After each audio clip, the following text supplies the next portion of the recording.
왜 우리는 혼자 있을 때 비로소 자유로워지는가? 아르투어 쇼펜하우어의 고독 철학.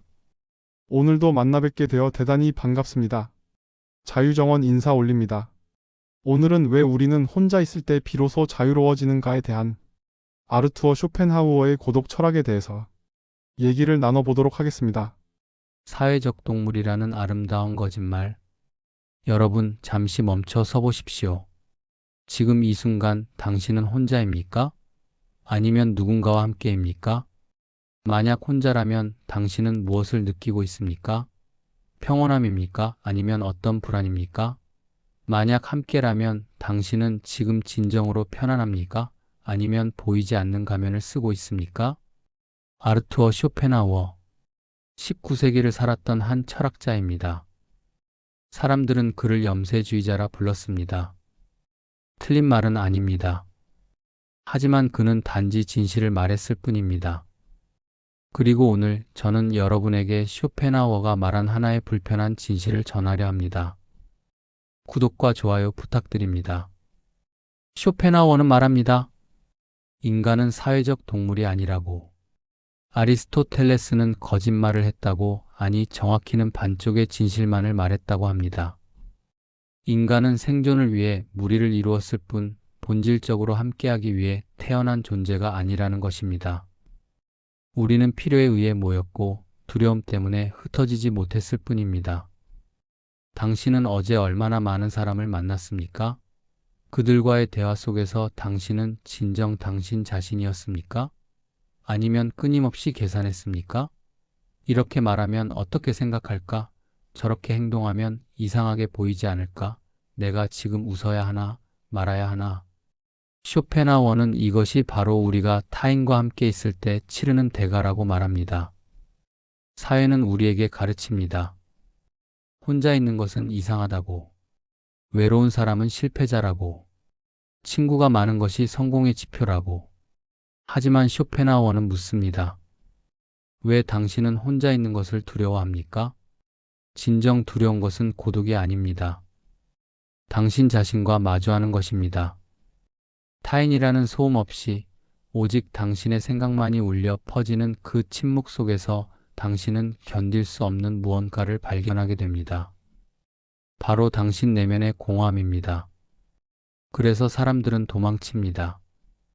모임으로, 술자리로, 채팅방으로 끊임없이 누군가와 연결되어 있어야 한다고 믿습니다. 타인과 함께 있으면서도 자기 자신을 잃어버린 채 웃고 떠들면서도 내면은 텅 비어있는 그 상태 말입니다. 오늘 저는 여러분에게 쇼펜하우어의 말을 전하려 합니다. 고독이야말로 자유라는 것을, 혼자 있을 때 비로소 우리는 온전히 우리 자신이 될 수 있다는 것을, 그리고 이것은 특권이지 결코 형벌이 아니라는 것을, 타인의 시선이라는 감옥. 자, 이제 본격적으로 들어가 봅시다. 당신은 지금 무엇을 잊고 있습니까? 그것을 선택한 이유는 무엇입니까?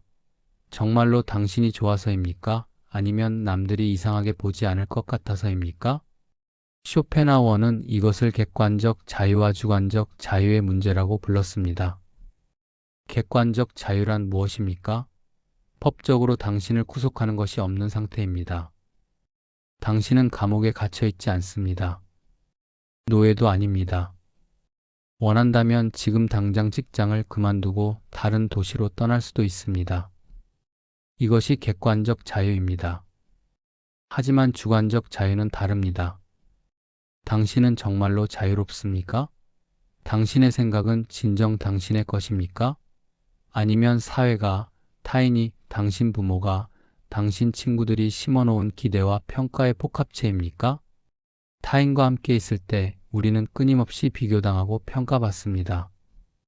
아니, 더 정확히 말하면 우리 스스로가 끊임없이 우리 자신을 비교하고 평가합니다.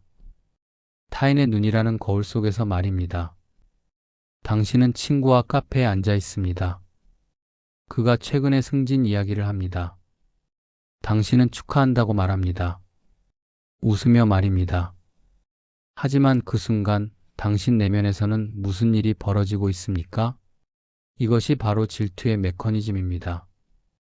그리고 질투는 인간관계의 필연적 산물입니다. 왜냐하면 우리는 타인을 통해서만 우리 자신의 가치를 측정하도록 훈련받았기 때문입니다. 쇼펜하워는 그의 책 소품과 부록에서 이렇게 말했습니다. 인간은 혼자 있을 때만 온전히 자기 자신일 수 있다. 왜냐하면 타인과 함께 있으면 그는 더 이상 자기 자신이 아니기 때문이다. 타인은 우리에게 역할을 요구합니다.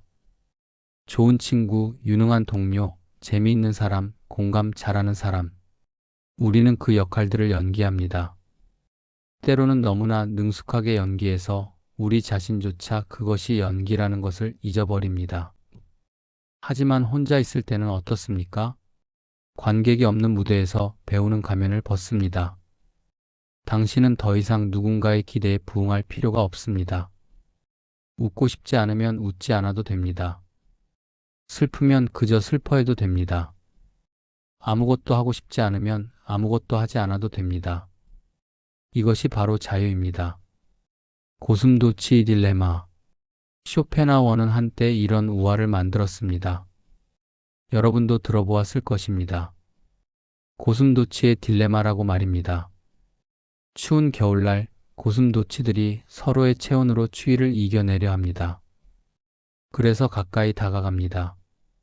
하지만 가까이 갈수록 서로의 가시에 찔립니다. 아픕니다. 그래서 멀어집니다. 하지만 멀어지면 다시 춥습니다. 그래서 다시 가까이 갑니다. 진정한 해답은 당신 스스로가 따뜻해지는 것입니다. 타인의 체온이 필요 없을 정도로 내면이 풍요로워지는 것입니다.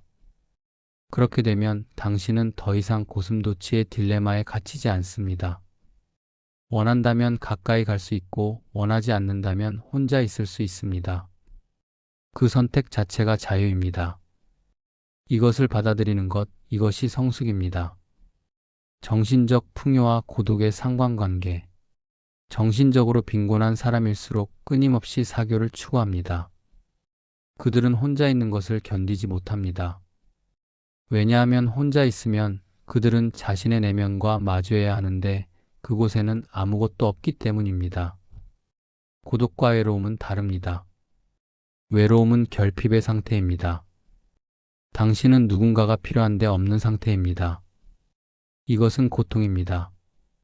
하지만 고독은 선택의 상태입니다. 당신은 혼자 있기를 선택했고 그것을 즐깁니다.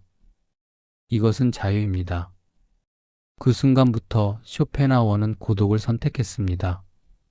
창조는 고독에서 나옵니다. 모든 사람은 자기 자신의 인생을 창조해야 합니다. 스스로에게 좋은 친구가 되는 법. 진정한 문제는 이것입니다. 당신은 당신 자신과 좋은 관계를 맺고 있습니까? 첫째, 당신의 내면을 풍요롭게 하십시오. 책을 읽으십시오. 음악을 들으십시오. 예술을 감상하십시오. 사유하십시오. 당신의 정신을 가꾸십시오. 정원을 가꾸듯이 꾸준히 정성스럽게. 둘째, 권태를 두려워하지 마십시오. 쇼펜하워는 권태야말로 창조의 어머니라고 말합니다. 셋째, 타인에 대한 기대를 낮추십시오. 넷째, 고독을 실천하십시오. 다섯째, 질보다 양을 추구하지 마십시오. 여섯째, 비교를 멈추십시오. 일곱째, 당신의 고독을 방어하십시오. 고독이라는 자유. 우리는 근본적으로 고독한 존재입니다. 이것은 저주가 아닙니다. 축복입니다.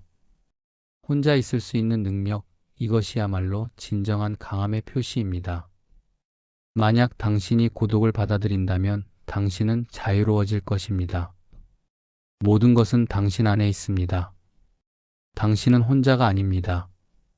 당신은 자유입니다. 당신 자신과 함께 행복하게 말입니다. 구독과 좋아요 부탁드립니다. 오늘도 편안한 하루 되시기 바랍니다. 감사합니다.